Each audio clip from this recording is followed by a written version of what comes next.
But Steve Bunce and our boxing commentator Mike Costello are both with me in the studio, and Mike, only one place to start. Let's reflect on 24 hours in the life of Nathan Cleverly, because this time last night, he wasn't a world champion. He was preparing to fight somebody completely different from who he's due to fight now on Saturday. Even by boxing standards, this has been a strange one. This time last night, Nathan Cleverly was waiting to hear, first of all, whether he would be upgraded from interim champion status to full world champion status, and as to who he might be making his first defence against. Late last night, another British fighter from Liverpool, Tony Bellew, tweeted that he was very confident that the fight would take place. We woke up this morning to emails from the office of the promoter Frank Warren, who said that, yes, Nathan Cleverly has been upgraded. He is now the WBO world champion in the light heavyweight division. And yes, he will be fighting Tony Bellew. We then go to the fight venue, the O2 Arena today, lunchtime today, for a press conference, a very edgy, seriously real press conference where Nathan Cleverly asked Tony Bellew to step outside to settle their differences outside. Tony Bellew took up the invitation, got up to walk outside. Expletive followed expletive. And so we thought we were in for a serious grudge match to match the one already on the bill between James DeGale and George Groves. It has since transpired that Tony Bellew, who was very edgy at the press conference, it has to be said, has gone away and failed the Czech weigh-in. He had to be within a certain limit at this stage of the build-up, within a certain space margin of the 12 stone 7 light heavyweight limit. He wasn't, so now yet another opponent has been drafted in, the third one in 3 days that Nathan Cleverly has had to prepare for, and his name is Aleksej Kuziemski from Poland. He's ranked number 11 by the World Boxing Organization, has won 21 of his 23 fights. One of the 2 defeats was against Jürgen Bremer, the first man that Nathan Cleverly was supposed to have met. So if you followed all that... Can you remember many days like this? No, there haven't been.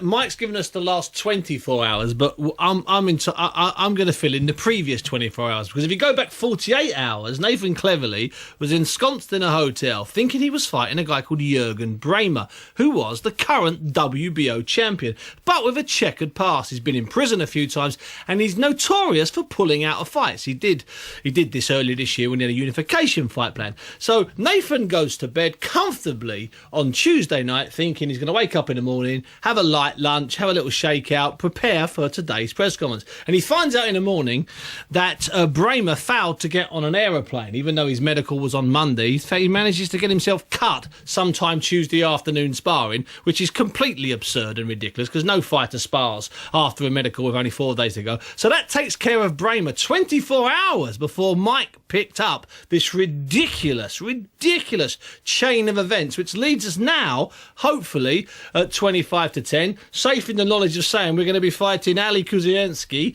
against, we're going to be seeing Kuziemski against Cleverly. Well, Mike, we're going to see it on Saturday? I'm going to put you on the spot. We're going to see it. Well, that's one of the questions. Is Kuziemski in the country at the moment? So I think he is. Sorry for interrupting. I think he's already in the country. I think he's a convenient pole. I think he's loitering with serious intent and has been maybe for 24 hours. Perhaps it was a case of covering all bases and just trying to get as many names involved as you can to keep the World Championship fight alive. Yeah.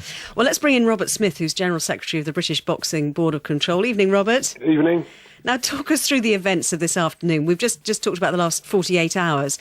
But in terms of Tony Bellew failing to make the weight, what exactly happened? I think, first of all, I'm listening to Mike and Steve. Even I'm confused, and I've been part of the negotiations all for the last couple of days, to be honest with you. With Tony Bellew, we have a check weight system, and 3 days before the contest, you have to weigh within 3% of the championship weight. If you don't, then we have to go through our medical procedure, make sure everything's all right. But Tony was way over it, so it was a fairly easy decision to make that he couldn't box. So how far over was he? He was 13 stone 1. Right, and the weight is? Well, it's 12 stone 7 is the championship weight. 3% over that is something like 12 stone 12. So he was, once I heard that, I was very disappointed, and we got really nowhere to go. Because what do you make of the press conference this afternoon? You heard that Mike saying that Tony Bellew, he did seem a bit jumpy, a bit on edge. I mean, I think Sky, who were taking the press conference live, they got their bleep button out pretty quickly, didn't they? Well, I mean, you mustn't forget. First of all, I heard about the problems obviously the other day with regard to Bramer, and then the Bellew was drafted in. He was on a train all morning down to London. He must have been on edge anyway. He must have had in the back of his head he had a problem with the weight without telling anybody. He had assured everybody his weight was good. I'd been assured by the promoter his weight was good, and by his representatives, he must have known deep down his weight wasn't good. So he was living a bit of a fib, really. So what was his reaction when you said, you're not going to do this? I haven't spoken to Tony. I've just spoken to Frank Warren and the people he works with, and said it's a no. Robert, could I ask you, where did this check weight take place today after the press conference? Where was it? Where was it conducted? In his hotel. He obviously arrived today straight into the press conference.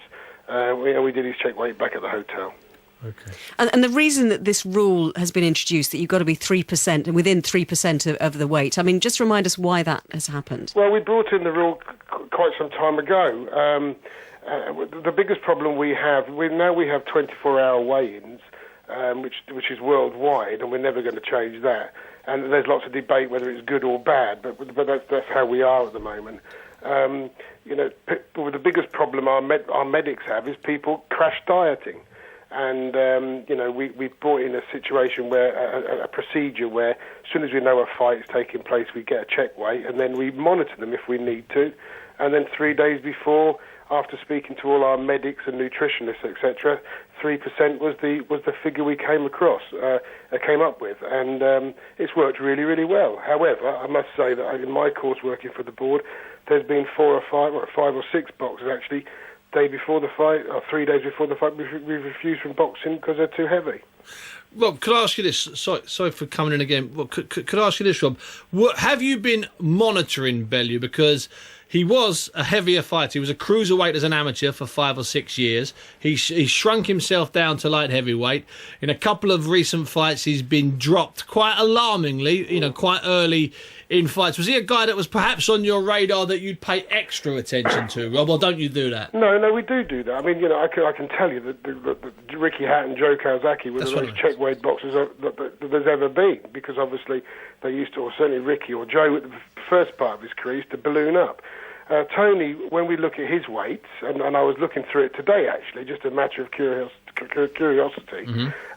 his weights 3 days before have always been around about 12 stone 10, 12 stone 11, so you wouldn't have a concern about it. The fact he was so high today, then obviously you realise he's not doing what he normally does. And so therefore there was only one answer, and it was a no.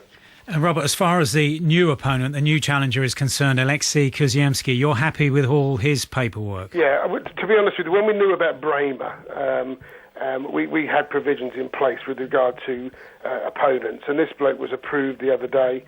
We have all his medicals in place. His weight was done. We've got no problem with him. We know he is a decent light heavyweight. He's a good class light heavyweight, actually. And, I feel very sorry for Nathan because all the thing, his head must be spinning at the moment, which is not ideal going into a boxing ring. Sure, we're about to speak to his dad to get an insight into that, Robert. I mean, and this bloke can fight, actually. So it's a tricky number for Nathan now. Yeah, absolutely. Do you know, is Kuziemski in the country at the moment? Yeah, he's here now. He's here, OK. And one final point, Rob. It's on another issue from the press conference today. There was strange wording, but there appeared to be a bet struck between James DeGale and George Groves. What's the Border Control's policy on that? Yeah, no, we don't allow betting. We've talked about this before, Mike. Yeah. Boxers can't bet on themselves. It's a no-no. Yeah. Well done, well said. Pure and simple. Thanks, Robert. Fantastic. Thanks a lot, Robert. Thanks very much for talking to us.